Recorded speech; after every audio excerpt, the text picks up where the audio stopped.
How to see liked comments on Instagram. If you want to see who liked a comment on Instagram, whether it's on your own post or someone else's, there's a way to do that directly in the Instagram app. Instagram allows users to like comments, but finding out who liked a specific comment is not always obvious.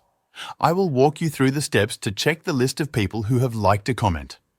First, open the Instagram app on your iPhone or Android. Once you're in the app, navigate to a post that has comments. This can be any post, whether it's one of your own or someone else's. Tap on the Message to expand the section. As you scroll through the comments, you may notice a small heart icon next to some of them.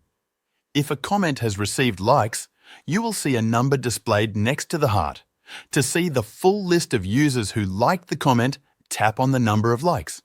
In most cases, this will open a list showing all the Instagram accounts that have liked the comment. However, sometimes tapping the heart icon directly will instead like or unlike the comment, which can be confusing. If tapping the heart does not bring up the list of likes, there is another way to do it. Instead of tapping, press and hold on the heart icon next to the comment. This will ensure that Instagram opens the full list of people who have liked the comment. You can scroll through the list, check the profiles of those who liked it, and even follow them if you want. That's how to see liked comments on Instagram.